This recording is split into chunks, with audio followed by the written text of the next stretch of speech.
In 1986, Tom Hawks was a 39-year-old father of two teenage boys. He had previously been married to his boys' mother, but they had ultimately gotten a divorce.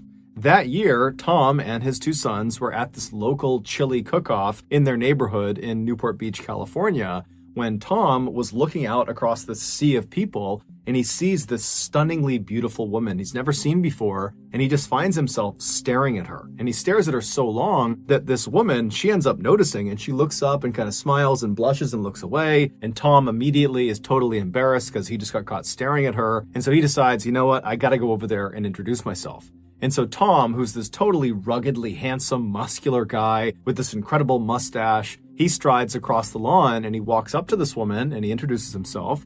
And she is all smiles and she says her name is Jackie and she's 29 years old and she's single. And from that point onward, those two completely hit it off. They fell madly in love. And just a few years later, in 1989, they got married in front of 150 of their closest friends and family. And then after the wedding, Jackie moved in with Tom and his two boys. And even though the boys' mother was still alive, they began calling Jackie Mom, because Jackie not only lived with them, but also because she was so devoted to them, and she just was such a loving and kind person that it just made sense to do that. Also, Jackie, when she was 22 years old, she had gotten into this horrific motorcycle accident, and the internal damage that accident had done to her had left her unable to have kids of her own, something she had always wanted to do. And so when she had the opportunity to be these boys' mother, she really leaned into it. And so she was like this fabulous mother. So over the years, Tom and Jackie raised their two sons, and then in 2002, when the boys were all grown up, they left the house. Now, this was a sad moment for Tom and Jackie to suddenly be empty nesters. I mean, so much of their identity was wrapped up in being parents, and they were very close with their sons. But at the same time, they knew this day was coming, and they had actually been preparing for it for several years. They had been putting money aside every single year to prepare for when their sons left because they wanted to time it so they could retire at the same time. And their idea of retirement was to go buy a yacht and just live on the yacht and sail up and down the California and Mexican coastline. Now, neither Jackie nor Tom were wealthy at all. However, they were very good at saving money and they were very disciplined and they could live frugally. And so over the past couple of years, they really had saved virtually every penny so they could afford to buy this yacht. And so finally in 2002, when their sons do actually leave, Tom and Jackie, they sell their house in Newport Beach, California. And between the proceeds from the sale of their house and all this money they had set aside, they had enough to purchase this kind of beat up old small yacht. And so this yacht they named the Well-Deserved. Even though this yacht was by no means a glamorous yacht like you think of when you hear that word, Tom and Jackie adored this boat. And so as soon as it was theirs and they had docked it in Newport, they moved all of their belongings onto this boat because they're going to live on this boat. And then they began meticulously cleaning it and organizing it and upgrading it everywhere they could within their limited budget. And by the summer of that year, this boat was beautiful, both on the outside and the inside. It was very cozy and very clearly had the touch of Tom and Jackie. It was a home. And so for the next 2 years, Tom and Jackie, they lived the dream. They took that yacht and just sailed up and down the coast of California and Mexico, and they would watch these beautiful sunsets and they would catch fresh fish and they would drink cocktails together. I mean, they were really enjoying their retirement. Then, in 2004, they got some unexpected news. One of their sons told them that he was now expecting to be a father. And so this baby was going to be the first grandchild of Tom and Jackie, and they were so excited. Especially Jackie, because remember, she wasn't able to have kids of her own, and she just loved the idea of getting to be motherly again and the idea of getting to hold this precious little baby. And so even though Tom and Jackie were absolutely loving living out on this yacht, they decided that the time was right to actually sell the yacht and then take the proceeds from the sale of the yacht and buy a house on land to be closer to their son and this grandbaby.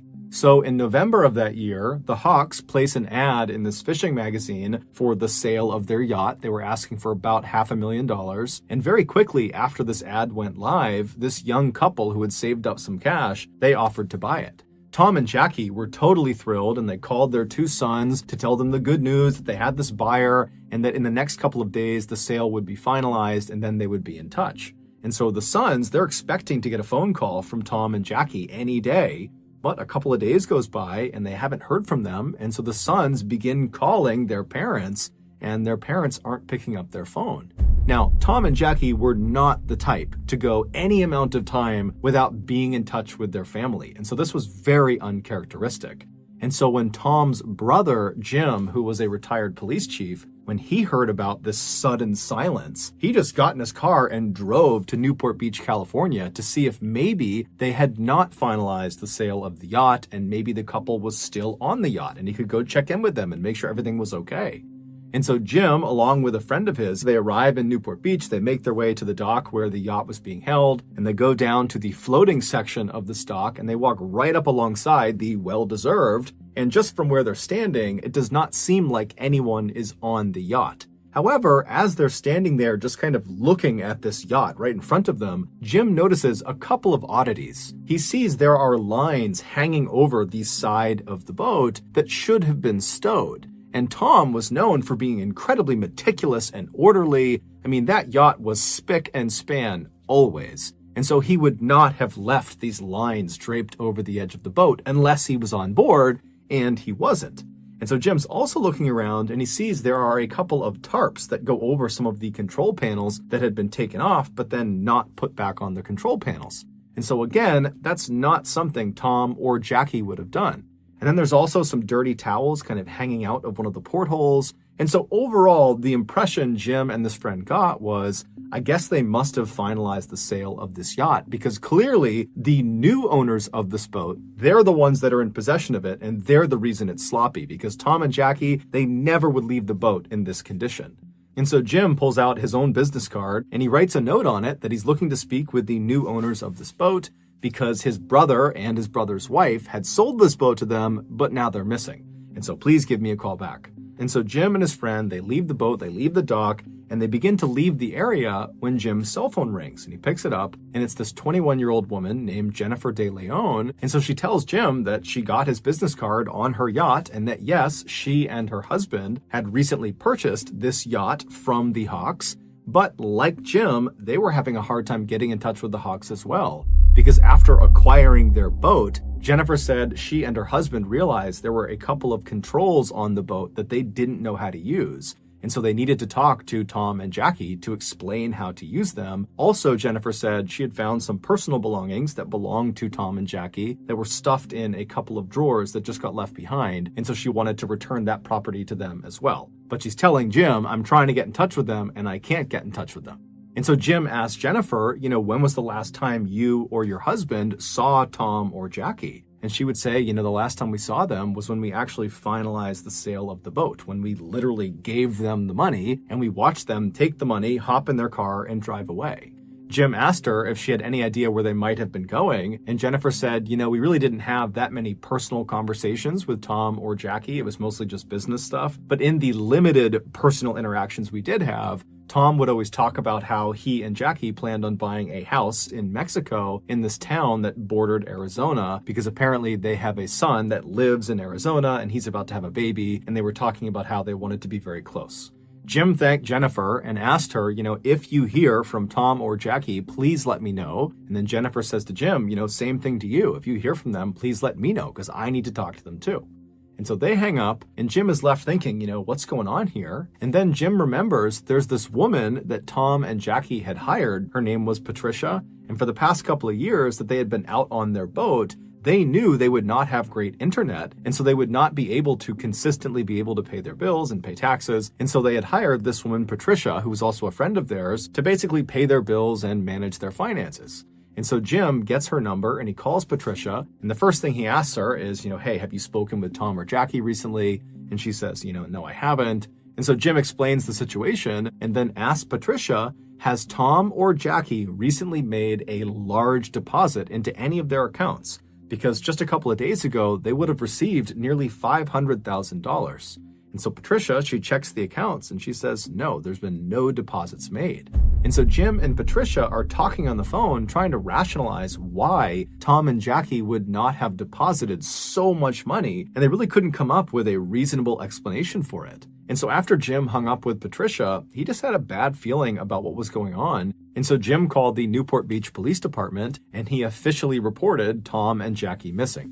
The first thing the Newport Beach Police Department did with this missing person report was to do some digging on the new buyers of this yacht, the De Leons. And when they looked at the 25-year-old husband named Skyler, they discovered he was a felon. He had been arrested and convicted of armed robbery and had spent some time in jail for it. And so naturally, the police were immediately suspicious of Skyler De Leon and really the De Leons in general because they were the last ones to see the Hawks before they went missing. And so they sent one of their detectives down to the dock to just kind of walk around the yacht and just kind of feel it out, see what's going on down there, see if there's anything unusual. And so this detective goes down to the dock, they walk onto the floating section of the dock, and they walk right up alongside the well-deserved. And from the looks of it, it doesn't appear that anybody's on board. And as this detective is kind of looking in the window and just kind of looking around, they think they see what looks like a bloody handprint inside the boat. And so that would end up being enough to get a search warrant. And before long that day, there were police swarming this boat, looking all over it. But it would turn out that was not a bloody handprint. It was actually just some rust. And there was nothing else of significance that was found on board this boat. And so the police are pretty frustrated because they really don't have any leads. And so they contact Skyler De Leon and they say, hey, you need to come into the police station and explain exactly what happened during your final interaction with the Hawks. And so Skyler comes to the police station, he's totally cooperative, and he explains to the detectives that, he saw this ad in this fishing magazine for a yacht. He contacted Tom Hawk and said, I'm interested. The two of them met up and then went out for a sea trial, which is basically a test drive, but for a boat. And during the sea trial, Skyler told Tom that he liked the boat and he wanted to go forward with the purchase.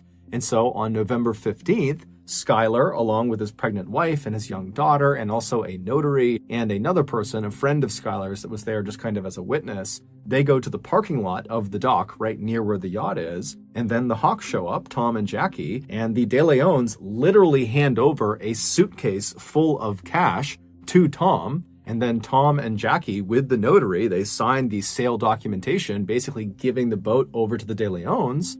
And then Tom and Jackie took their suitcase full of cash, hopped in their SUV, and they drove off, presumably to go to Mexico.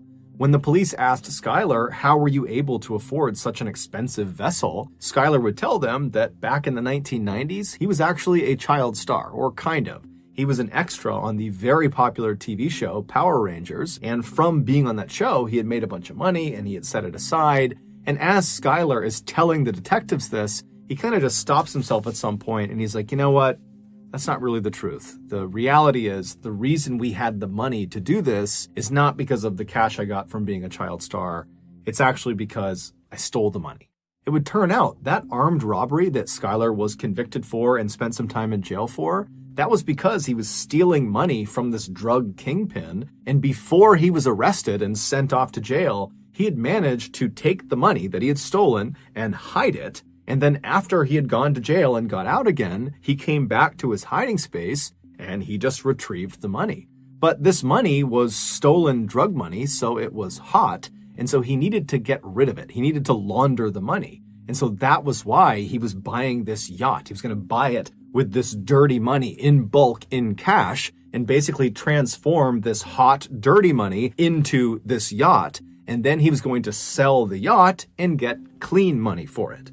And so the police are totally shocked at this confession because Skyler has just completely incriminated himself in a money laundering scheme. But the police would ultimately say to Skyler, you know what? We're not going to charge you with money laundering because you're being so forthright and helpful with this investigation. And so they let Skyler go. The police would go on to interview Skyler's wife, Jennifer, as well as the notary and also that other friend who had come along for that final sale of the boat who was there as a witness. And so the police interview all three of those people and they ask them, what was your final interaction with Tom and Jackie like? And they all described the same situation of seeing Tom and Jackie taking the suitcase full of cash and then signing the paperwork, hopping in their car and driving off. The only detail that seemed to differ amongst these four people who were there was the way Tom and Jackie were acting. Skyler made it seem like Tom was kind of anxious and paranoid about having all this money, whereas the notary said, Tom and Jackie seemed completely normal to me. After all the interviews with these people who had seen Tom and Jackie last, the police felt like they had kind of reached a dead end and just didn't know what to do next. And so they went to the media and asked them to put out a bulletin that had a picture of Tom and Jackie, as well as a picture of their vehicle, and it asked people to come forward if they had seen them. And sure enough, within a couple of days of this bulletin going out on TV, this older couple in Mexico called the police to say the Hawks SUV is right across the street from me right now. It's parked right on the road. And so naturally, the Mexican authorities as well as American authorities, they rush to this location and they charge up to the house where this SUV is parked. And they're kind of expecting to find Jackie and Tom inside, or someone that at least knows Tom and Jackie. But when they knock on the door, this guy nobody recognized, someone who was living in Mexico, he comes up to the door and he's looking very confused. And the police ask him, whose SUV is that parked outside? And he said, oh, well, that's my friend's car. And they say, well, is your friend Tom or Jackie Hawks? And the guy's like, no, who's that? The car belongs to Skylar De Leon.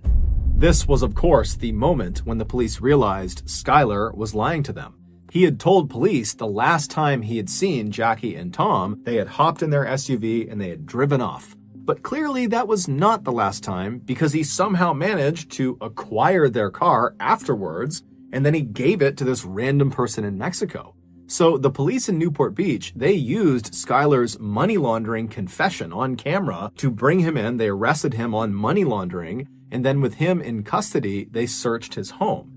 And inside of his and Jennifer's house, they found all these things that belonged to the Hawks. Things like laptops and video cameras, things Tom and Jackie would not have left behind on the boat. But despite all this evidence connecting Skylar De Leon to the Hawks' disappearance, he maintained his innocence and said this was just a big misunderstanding. And then while he was in custody getting grilled by police, his wife, Jennifer, was also saying the same thing, that Skylar didn't do anything. She was even going on talk shows and talking about how this is just one big misunderstanding and Skylar had nothing to do with the Hawks' disappearance, that they are just as concerned about Tom and Jackie as everybody else is. But the police were not buying it. They knew Skylar knew something that he wasn't telling them, obviously. However, they weren't really getting anywhere interviewing Skylar. He was just kind of saying, look, I had nothing to do with it. And so the police decide, let's go back and re-interview the notary and also that other friend who was there as a witness on that day that the final sale of the boat took place. And so they call the notary back into the police department, and the notary is this woman named Kathleen Harris, who's never gotten in trouble in her life, and she's been a very successful notary for a long time. And so she sits down, and they ask her again to describe her final interactions with Tom and Jackie. And once again, she says, yep, they came over, they signed the paperwork, they took their cash, they got in their SUV, and they drove off. But under follow-on, very intensive questioning by the police, Kathleen would finally break. And she would say, actually, I've never met Tom and Jackie in my entire life. I was paid up front in cash by Skylar De Leon to backdate those sale documents that had already been signed. I have no idea what happened to Tom and Jackie. Next, the police went out and got that friend who was also there at the time of the final sale, that witness. His name was Alonzo Mason. And so they bring him in and they ask him, what was your final interaction like with Tom and Jackie? And at first he stuck to the story that, they got the cash, they hopped in the SUV, they drove off, that's all it was. And the police stop him and they're like, we just spoke to the notary and she said she was lying. She wasn't even there. She had backdated those documents. So we know you're lying. And so as soon as Alonzo got caught red-handed, he began to clam up. It was pretty obvious he did not want to say anything else. And since the police really needed something to happen with this case, they said to Alonzo, we will make sure your sentence is heavily reduced if you tell us everything you know about what happened to Tom and Jackie. And so Alonzo says, okay, I'll tell you.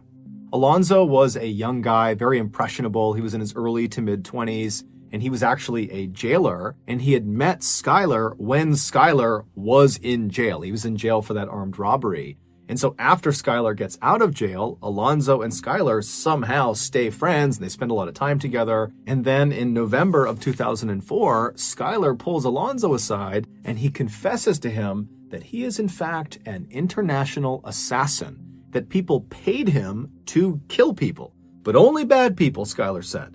And he says to Alonzo, I have a current contract on two really bad people, Tom and Jackie Hawks, but I need help carrying this out.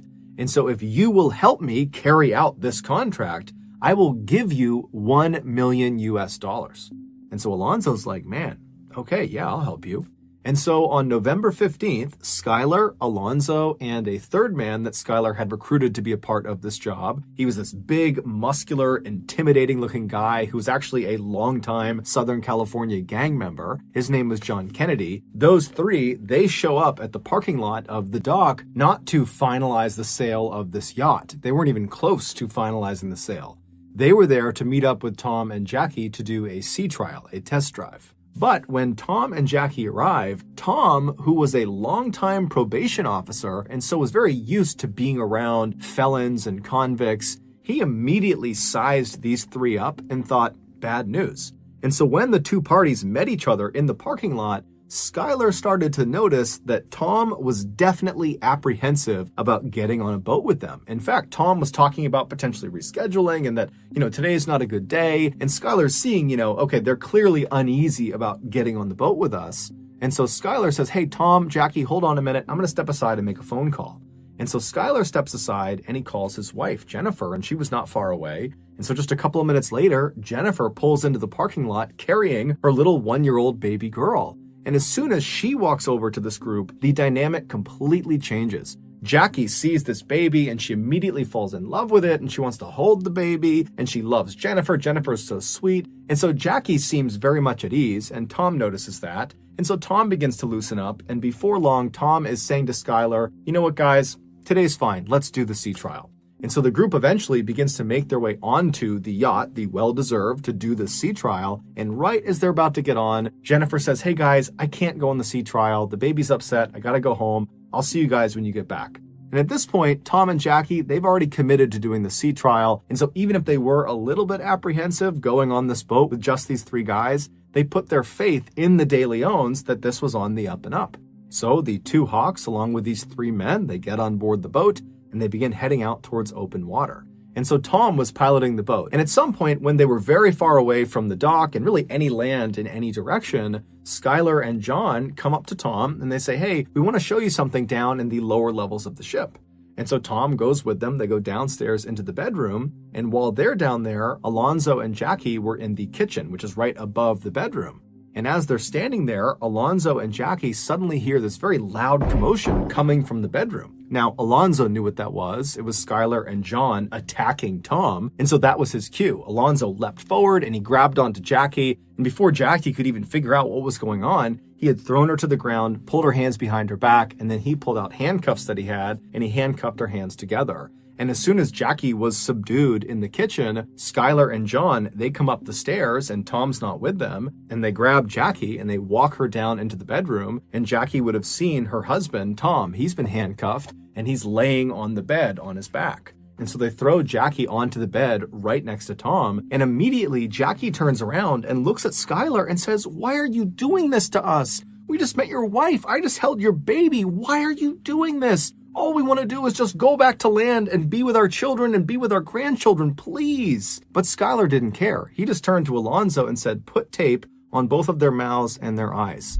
And as Alonzo was doing that, Skylar went upstairs and began piloting the boat towards the deepest part of the ocean. And so as Skylar is driving this boat, Alonzo and John are down in the bedroom, and Alonzo remembers looking over at Tom, and Tom was comforting Jackie. He had managed to pull his hand up and he was stroking Jackie's hand and he was saying to her, it's going to be okay. No matter what happens to us, we'll be together. Suddenly, the boat stopped because Skylar had reached the deepest part of the ocean and he called down to John and Alonzo to bring Jackie and Tom up onto the deck.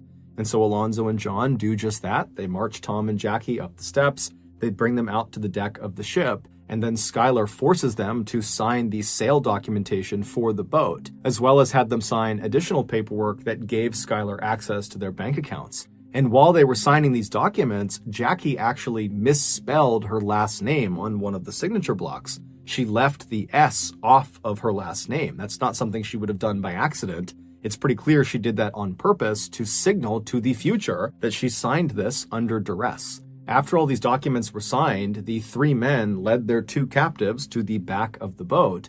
And then once they were standing at the back of the boat, Skylar tells Alonzo, in earshot of Jackie and Tom, to, hey, go to the front of the boat and get the anchor. And so Tom and Jackie, they know that whatever's going to happen to them next, it's not good. And so Jackie begins pleading with them to let them live, let them go back to land, let them see their grandchild. And Tom manages to shake his restraints from John, who was holding him, and he manages to kick Skylar really hard in the groin. But after that, John leapt on top of Tom and Jackie and subdued both of them. And then he positioned Tom and Jackie so they were sitting down back to back with their handcuffs connected to each other.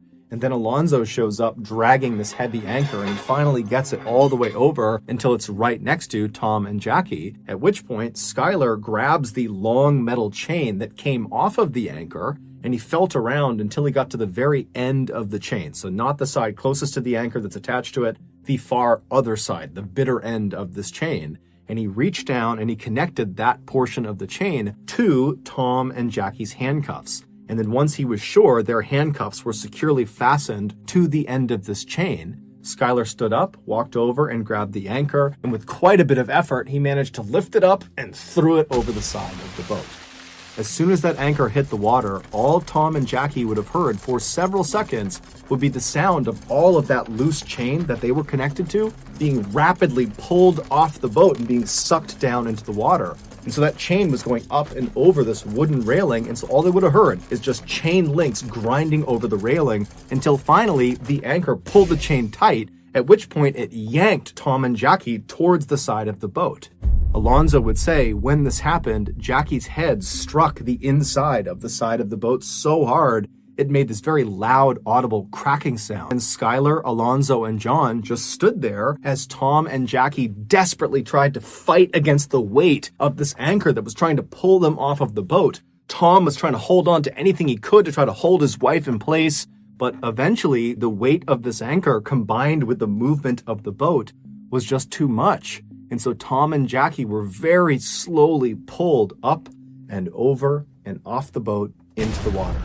When they hit the water, they would have been fully alive, fully conscious, as they began their rapid descent to the bottom of the ocean, 3,500 feet below.